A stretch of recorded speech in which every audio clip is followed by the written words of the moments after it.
Welcome back to the Buddhist Audio Bookshelf YouTube channel. Today, we continue our reading of Meditation by Thanissaro Bhikkhu, also known as Geoffrey DeGraff.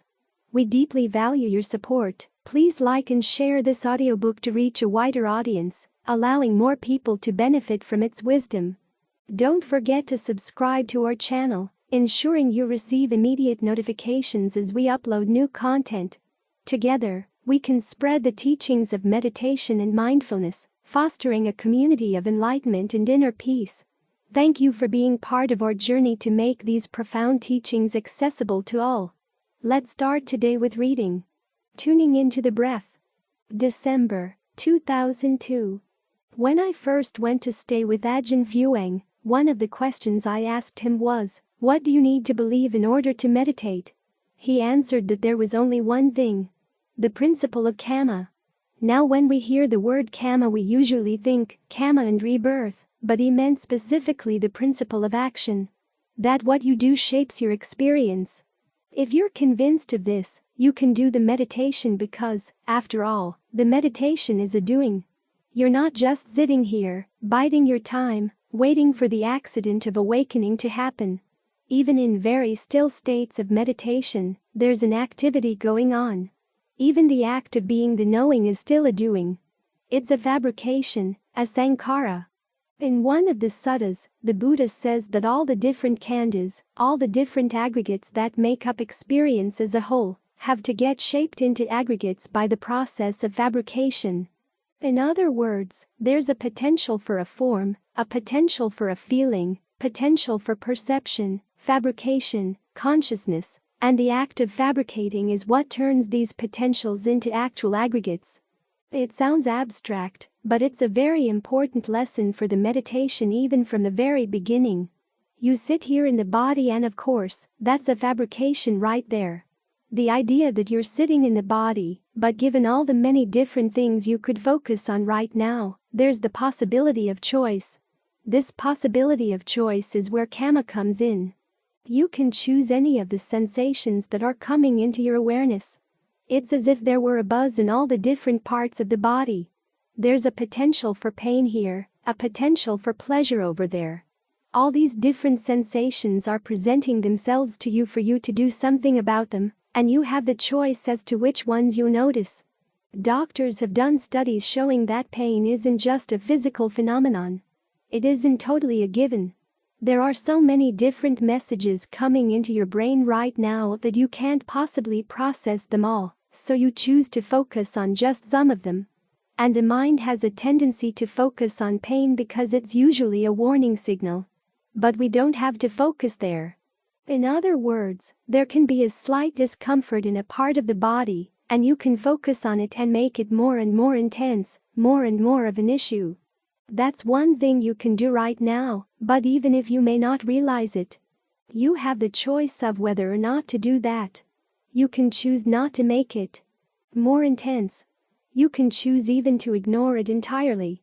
Many times we have habitual ways of relating to sensations, and they're so habitual and so consistent that we think there's no choice at all. This is the way things have to be, we think, but they don't. That's the other implication of the principle of karma. You can change your actions. If some parts of experience are dependent on choice and fabrication, you can choose to change. You see this really clearly when you focus on the breath. The breath is always there in the body, and if you look carefully you'll discover that it has many levels. It's like looking up in the sky. Sometimes you feel a breeze coming from the south, but you look up in the sky and see a layer of clouds moving east, and another higher layer of clouds moving west. There are lots of different layers of wind in the atmosphere, and, in the same way, there are lots of different layers of breath in the body. You can choose which ones to focus on. It's like having a radio receiver. You can choose to tune into different stations. The radio waves from all the nearby radio stations, all the different frequencies, are all in the air around us. There are radio waves from Los Angeles, radio waves from San Diego, even short-wave radio waves from who knows where, all over the place. They're going through this room right now. They're going through your body right now.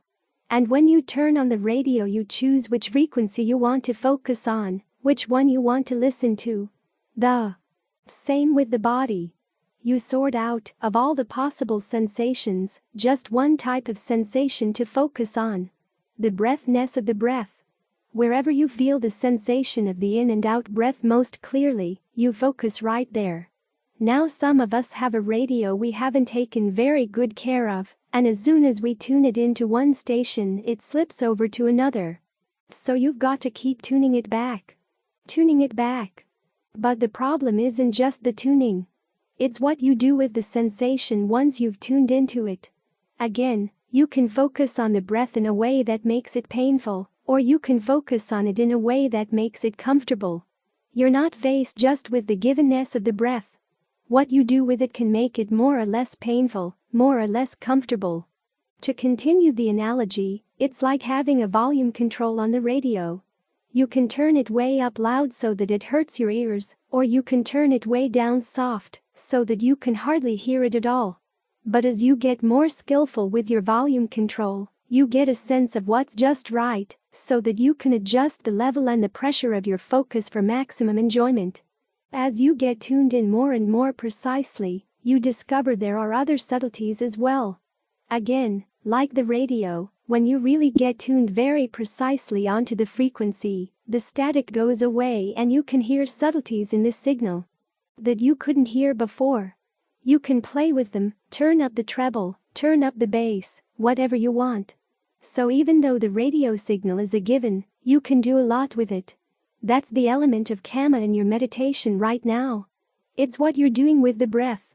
You can learn how to be more skillful in how you relate to it, so that you can sense not only the very obvious breath of the air coming in and out of the lungs, but also the sensations that go through the whole body as you breathe in, as you breathe out, the patterns of movement in the body that actually bring the air into the lungs and let it go out. There's a wave going through the body each time you breathe. As you become sensitive to it, you begin to sense where there's tension in the body, and where there's not, where the subtle breath flows properly, and where it doesn't. And, again, it's not just a given. You can do things with that flow. You can improve the flow. If you notice tension in a certain part of the body, you relax it, and oftentimes doing this improves the breath flow not only at that one spot, but also in other parts of the body as well.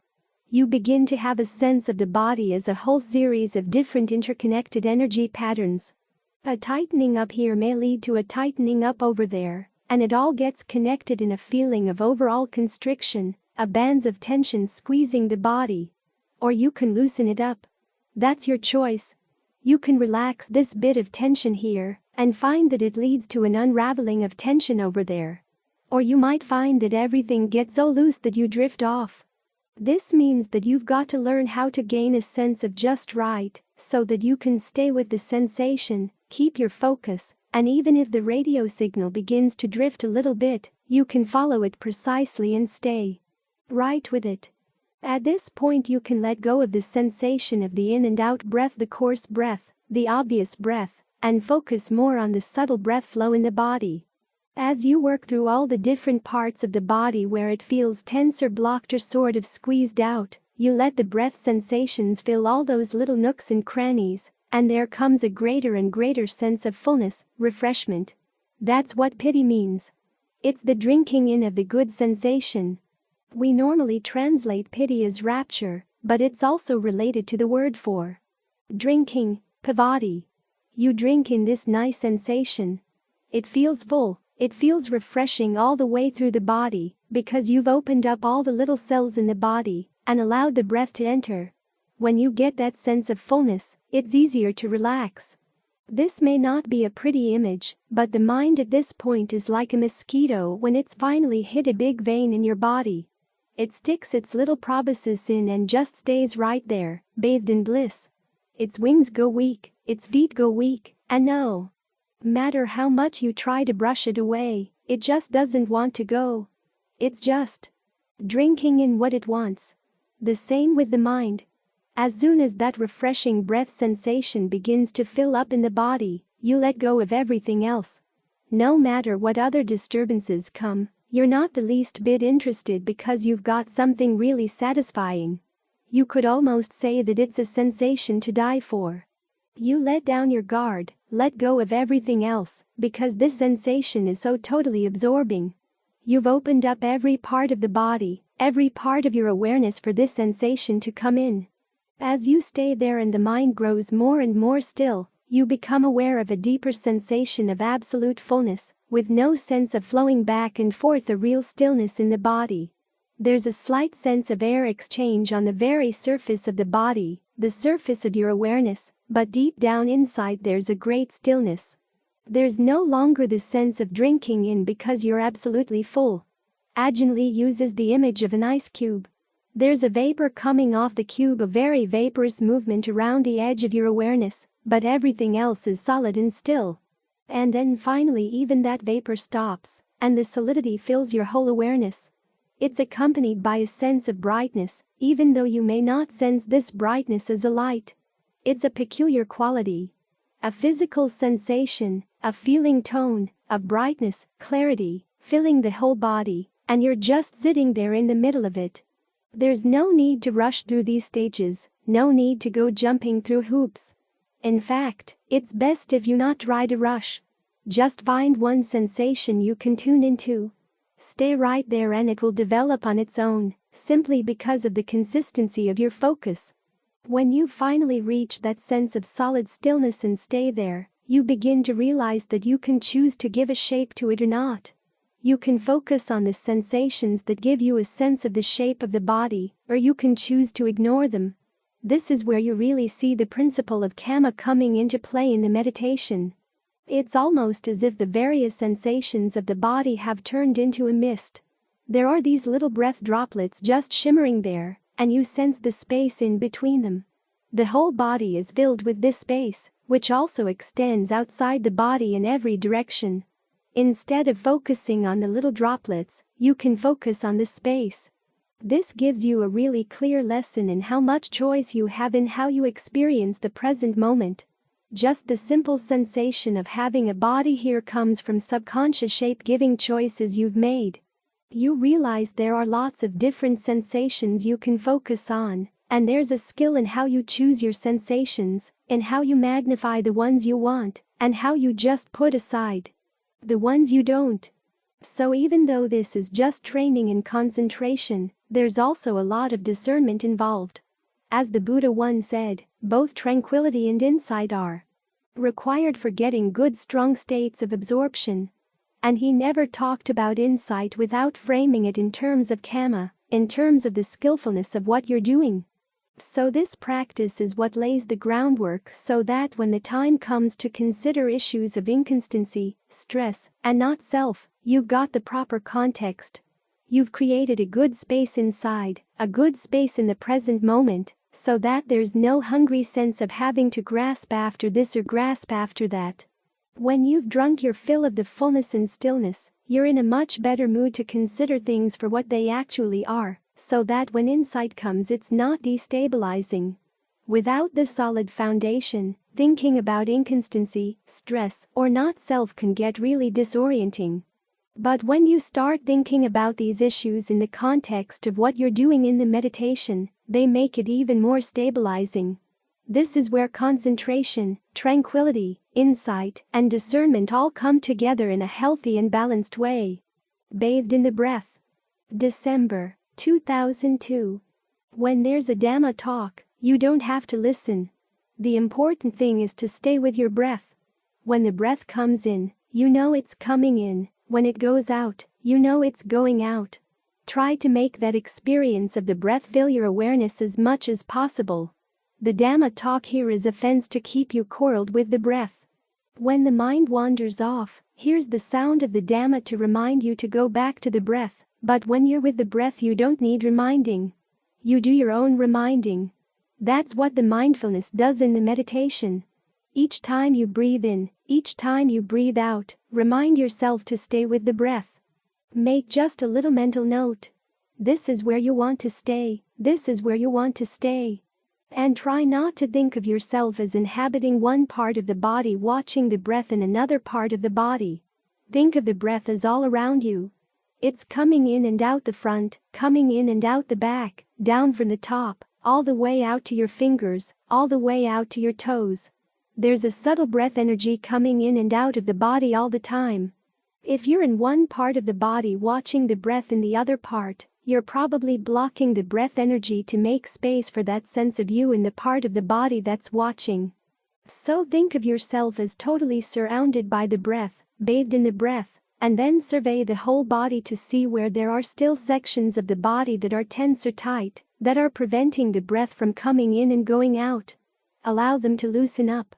This way you allow for the fullness of the breath to come in, go out, each time there's an in-breath, each time there's an out-breath.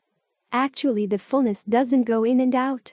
There's just a quality of fullness that's bathed by the breath coming in, bathed by the breath going out.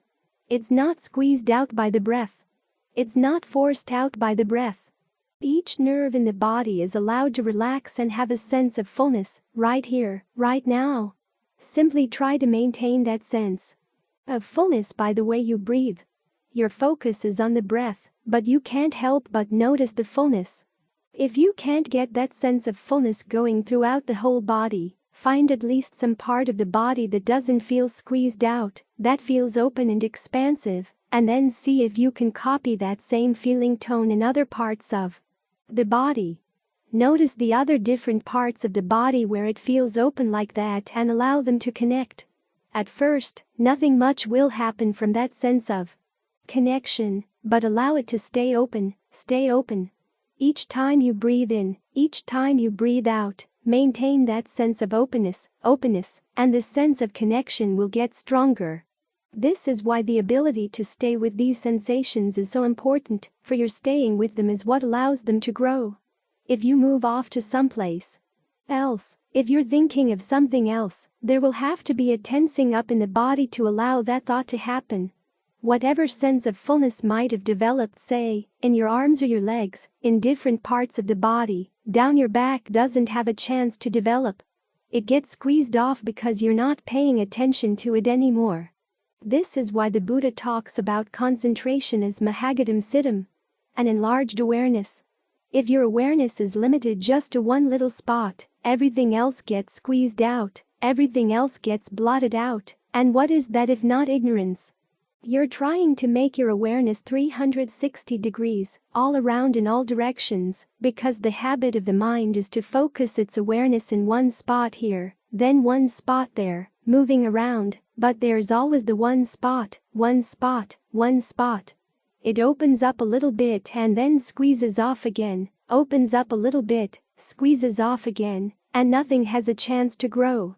But if you allow things to open up throughout the whole body, you realize that if you think about anything at all, you destroy that openness. So you've got to be very, very careful, very, very still, to allow this open fullness to develop. So these qualities of consistency, care, and heedfulness are important in allowing this state of concentration to develop. Without them, nothing much seems to happen. You have a little bit of concentration, then you step on it, a little bit of concentration, then you squeeze it off as you go looking at something else, thinking about something else. And so whatever little bits and pieces of concentration you do have, don't seem very remarkable. They don't get a chance to be remarkable. Concentration takes time, and our society is pretty extraordinary in fostering the expectation that things should happen quickly. If anything's going to be good, it has to happen quickly, it has to be instant. And so, by and large, we've lost the ability to stay with things as they develop slowly. We've lost the ability to keep chipping away at a large task that's going to take time and can't be speeded up. When the Buddha gives images for practicing concentration, he often relates them to skills. Skills take time, and he was teaching people who had taken the time to master many useful skills. In Thailand, they still sharpen knives against stones, and it's a skill you have to learn. How not to ruin the knife as you're sharpening it. If you get impatient and try to speed things up, you'll ruin the sharpness, the straightness of the blade. So you have to be very still. The mind has to be still, and you have to maintain just the right amount of pressure constantly. As you sharpen the blade, At first it may seem like nothing is happening, but over time the blade does get sharper and sharper. The consistency of your pressure is what guarantees that the blade won't get worn in one particular spot, too sharp in one spot, and not sharp enough in another, too sharp in the sense that the blade is no longer straight. You've worn it down too much in one spot. There are a lot of things you have to watch out for, simply in the act of sharpening a blade. But if you have that skill in your repertoire, then when the time comes to meditate, it's easier to relate to what you're doing. That same kind of consistency, that same evenness of pressure, the continual mindfulness and alertness that are needed to maintain the proper pressure. Another skill sometimes used as an analogy is that of a hunter. A hunter has to be very quiet so as not to scare the animals off, and at the same time very alert, so as not to miss when a particular animal comes by. In the same way, we as meditators have to be careful not to slip off in either direction, into too much stillness or too much mental activity. You have to find a proper balance.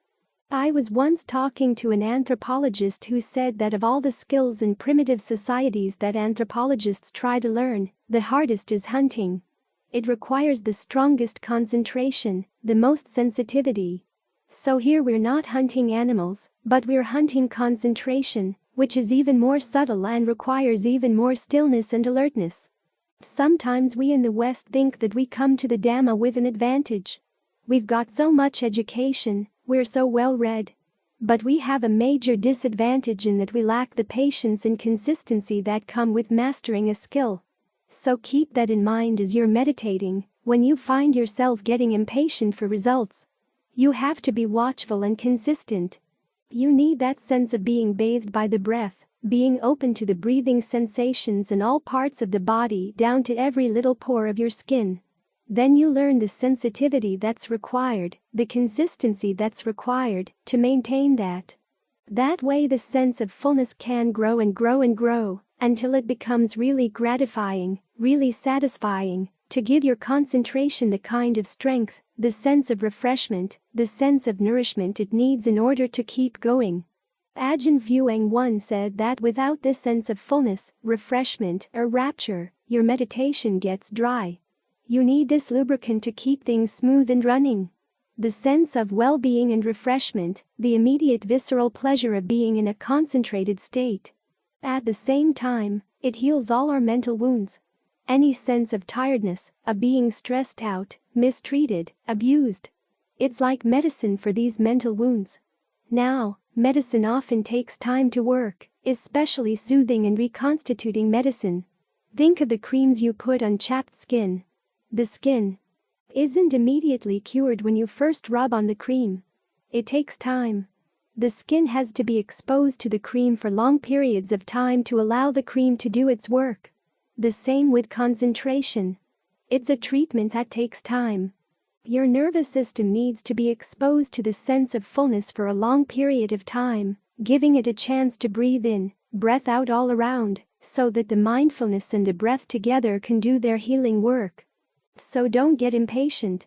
Don't feel that nothing is happening. A lot of things that are very important require time, and they do their work subtly. If you give them the time they need, you find that you're more than repaid. After all, you could be sitting for the whole hour planning next week, planning next month, planning next year. What will you have at the end of the hour? A lot of plans. And part of you may feel satisfied that you've provided for the future, but when you reflect on how many of your past plans have actually borne results, you'll realize the odds against your new plans ever amounting to much. What would you have to show for your hour then? Nothing very certain. Maybe nothing but mouse droppings and straw. But if you give the breath an hour to do its healing work, totally opening up the body to allow the breath to bathe every nerve out to every pore, you know that you'll come out at the end of the hour with a body and mind in much better shape. The body will be soothed, the mind, bright and alert.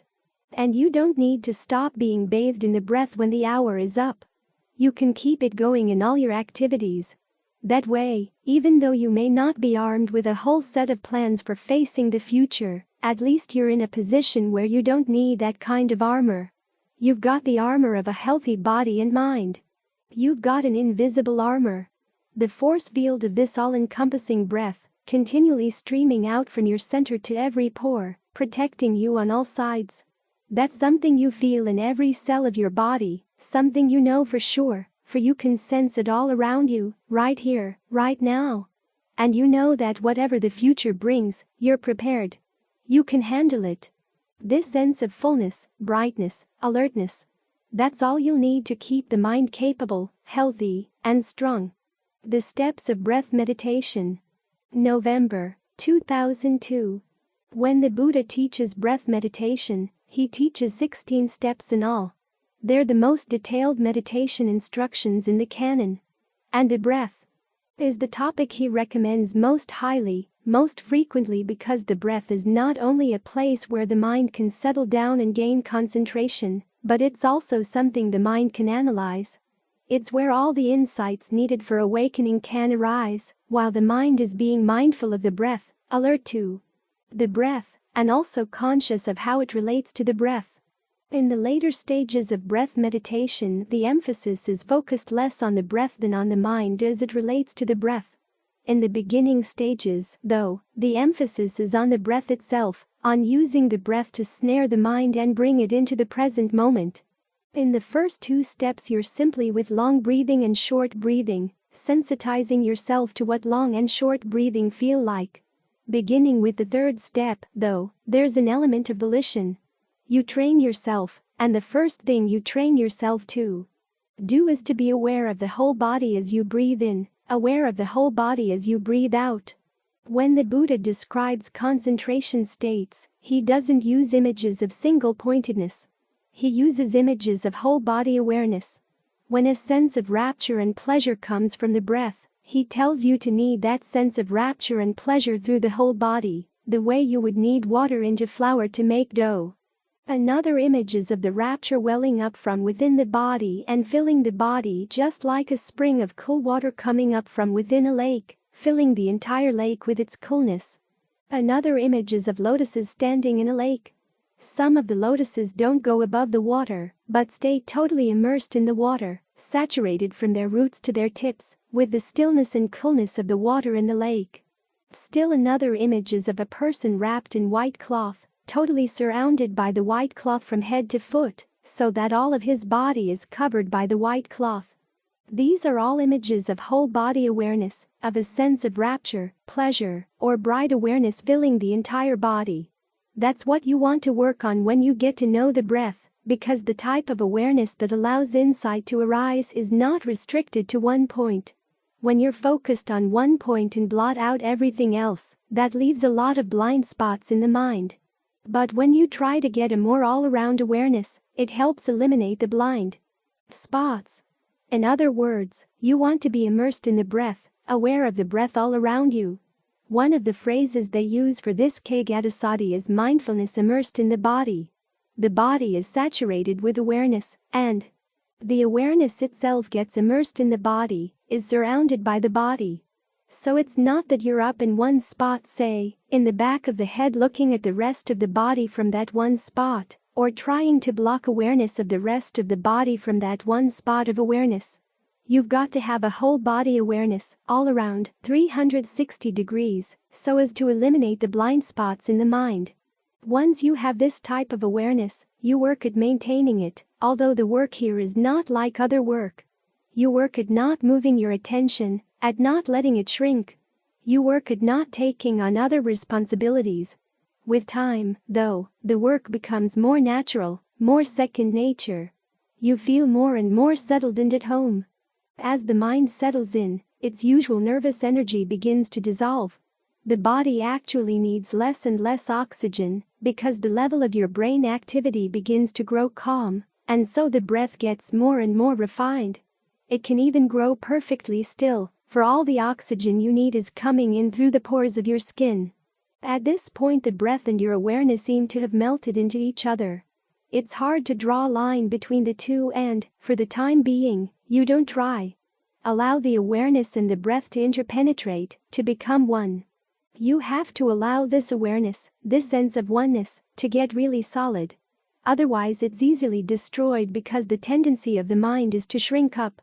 As soon as we think, we shrink up the energy field in certain parts of the body to block them out of our awareness, which is why there's tension in the body every time a thought occurs. This part of the body gets tense so you can think that thought. That part of the body gets tense so you can think this one, back and forth this way. It's no wonder that the simple process of thinking takes a lot out of the body. According to some Chinese medical treatises, a person whose work is mental tends to use up energy at 3 times the rate of a person whose work is totally physical. This is because thinking involves tension in the body. And, in particular, thoughts that go off into the past or into the future have to create whole worlds for themselves to inhabit. When we're getting the mind concentrated, we're thinking in a different way. In the beginning stages we're still thinking, but we're thinking solely about the present moment, observing solely the present moment, being alert and mindful to what's going on here, so we don't have to create worlds of past and future. This imposes less stress on the body. In order to maintain that present focus and not go slipping off to your old habits, you've got to keep your awareness as broad as possible. That's what keeps you rooted in the present moment, all the way down to your fingers and toes. When your awareness stays broad, it prevents the kind of shrinking up that allows the mind to slip out after thoughts of past and future. You stay fully inhabiting the present. The need to think gets more and more attenuated. When fewer and fewer thoughts interfere with the flow of the breath energy, a sense of fullness develops throughout the body. The texts refer to this fullness as rapture, and the sense of ease accompanying it as pleasure. You let this sense of easy fullness effuse the body, but you still maintain your focus on the breath energy, even if it's totally still. Eventually, and you don't have to rush this, the point will come when the body and mind have had enough of the rapture and ease, and you can allow them to subside.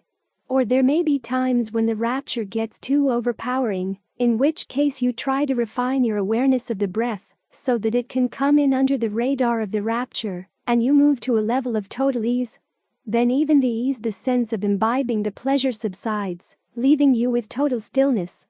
After you've become settled in the stillness, you can start looking for the dividing line between awareness and the breath.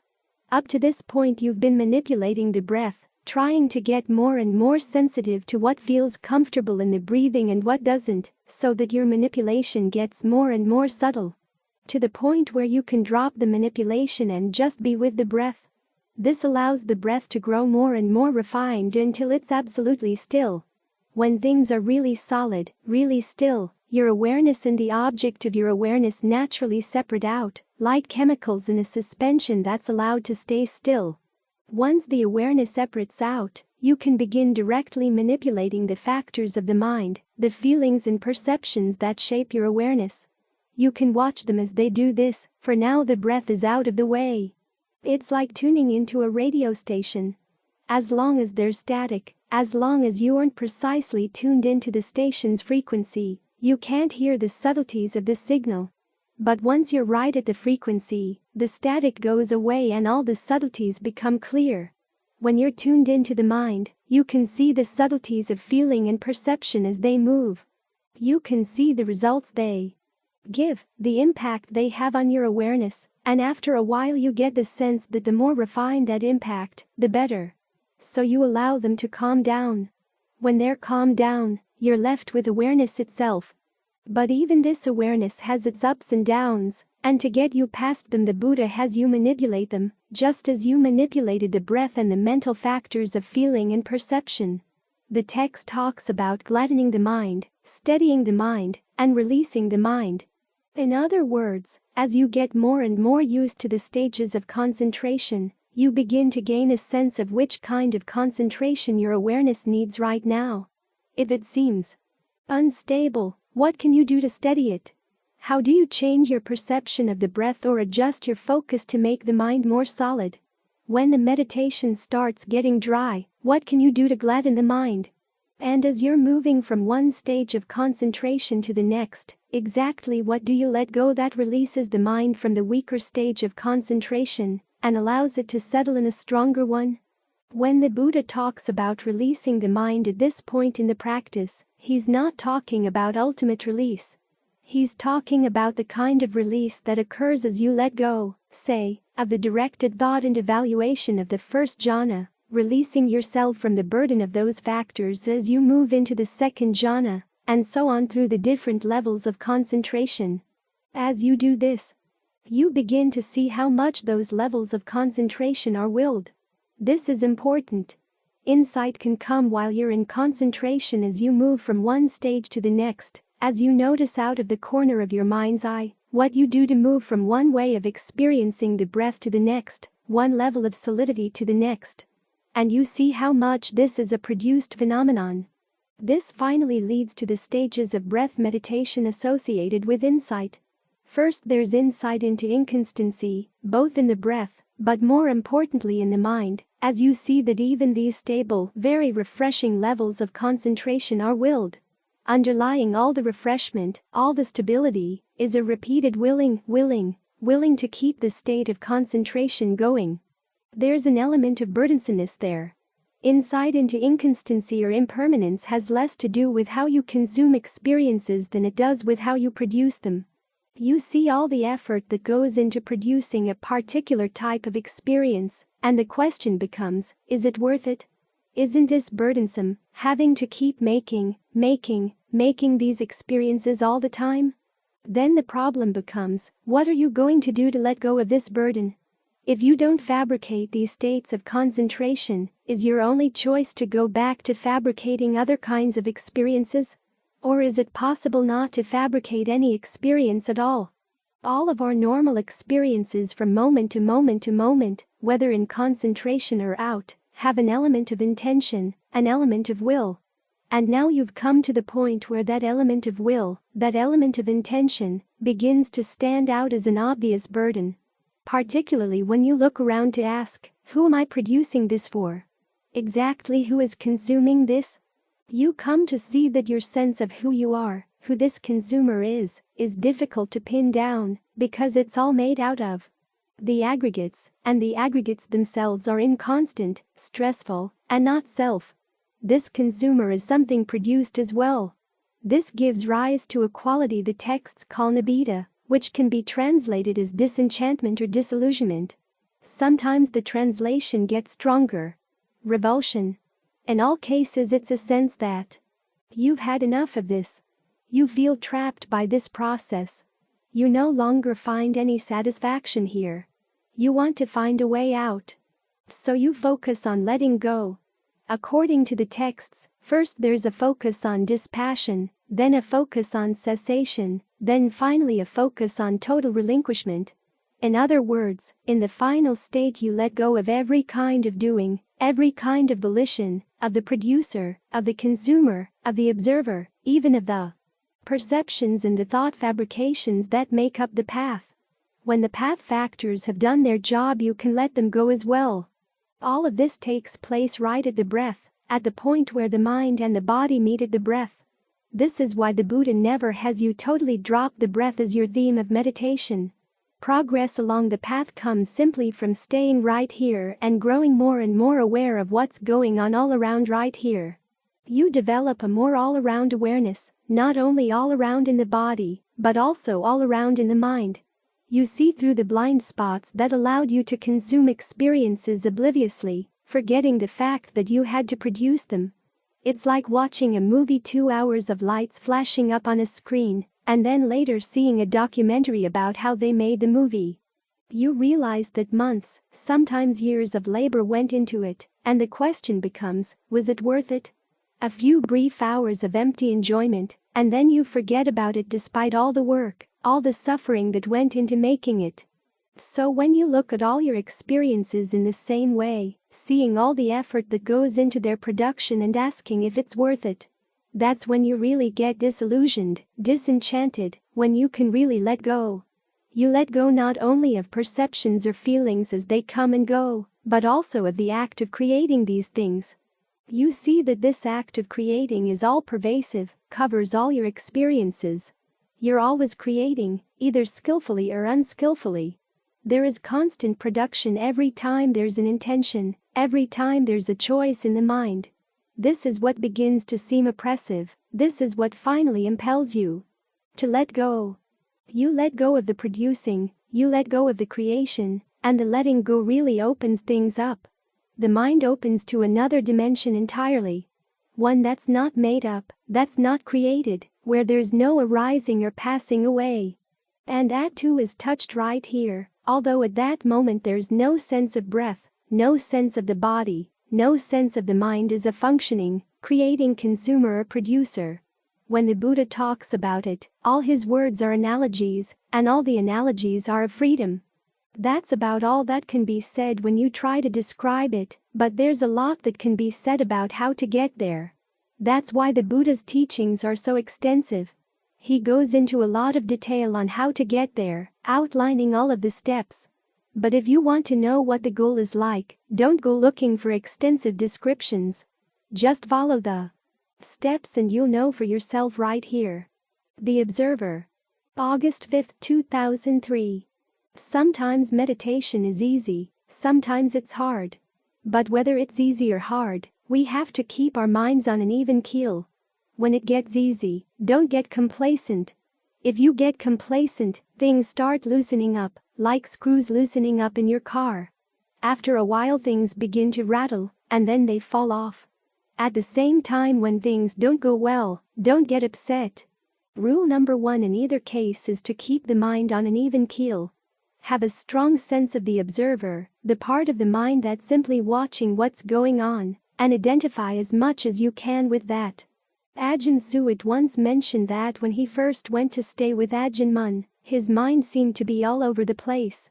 He'd sit and meditate and be thinking about this, thinking about that, and he was afraid to tell Ajahn Mun for fear of what Ajahn Mun might say. But then he realized, I'm here to learn. So he went to see Ajahn Mun, to see what kind of advice he would give. And Ajahn Mun's response was this: well, at least you're aware of what's happening. That's better than not being aware of your distractions at all.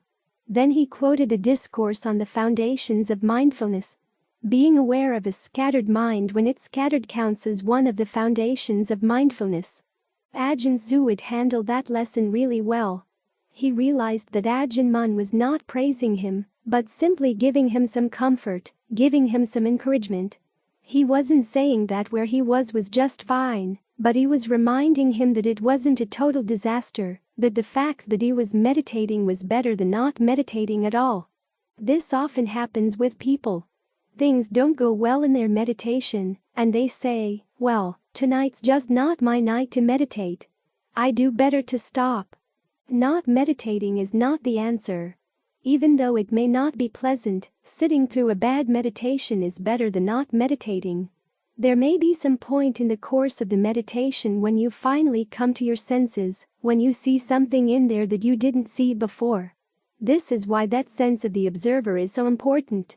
In the canon they talk about the person who's got his or her theme of meditation well in hand, and the image they use is of a person sitting who's watching someone lying down, or of a person standing who's watching someone sitting. In other words, you place yourself a little bit above what's going on and you watch it.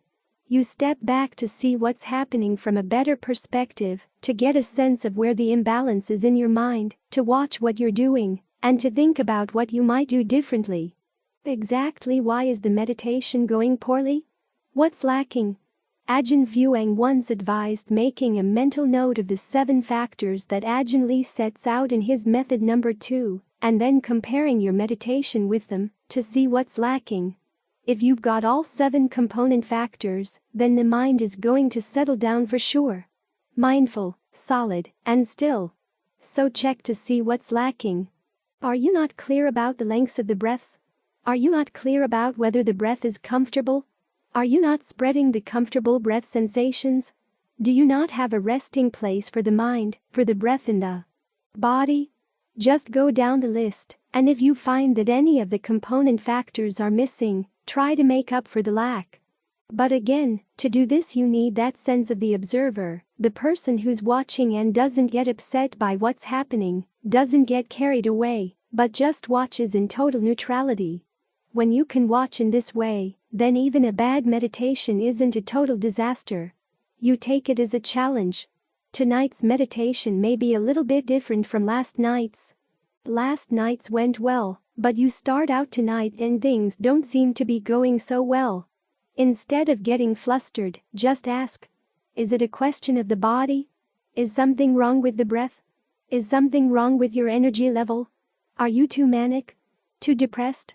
Lots of different factors can be playing a role here, either factors in the mind or factors in the body.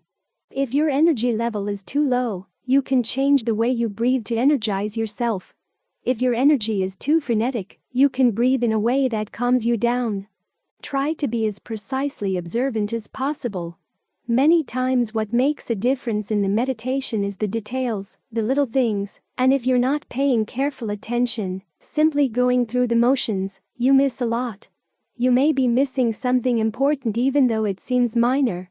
Try to go through every aspect very meticulously, try to be very observant, be close in your powers of observation. There's a word in Thai, that's used to describe the closeness, say, of the teeth in your comb or the pickets in a fence, any series of things. It's also used to describe the frequency of a radio signal.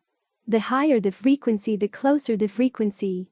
So you want your acts of mindfulness, your acts of alertness, to be very close, right next to each other, with no gaps. Otherwise, if you leave a lot of gaps, there's plenty of time for the curtains to come down in the mind. The backstage crew can change the scenery, and when the curtain comes up again, you're off someplace else. But if your mindfulness is close like this, then they have no time to bring down the curtain. If they change the scenery, you see it happening, and that destroys the illusion that otherwise would carry you away. So whatever happens in the meditation, always stop and take stock of, where's the observer right now? In other words, the part of the mind that can simply watch and not be moved by events at all. We're so used to living in the part of the mind that's constantly pushed around by events that it almost seems traitorous to step back and be in the part that's not moved by anything at all, not touched by anything at all, that just watches, seeing what's going on. There's always that corner in the mind. So try to locate it, get familiar with it. Learn how to make that the basis of your stance, so that no matter what happens, you see the events clearly for what they are. You clearly see the connection between cause and effect. That puts you in a position where you can use your ingenuity to make changes, adjust things here, adjust things there, try this, try that. Even if what you try doesn't work out, you've learned something. You've learned that that particular tactic doesn't work here, which is something worth knowing. If you take this attitude, then no matter how well the meditation goes, no matter how poorly it goes, it's always an opportunity to learn. This is the end of this episode. We will seeing you on the next episode. In harmony with the Buddha's guidance, we underscore the immense value of disseminating wisdom on a grand scale. Presently, we've converted this extensive 1,000-page tome into an easily accessible audio format.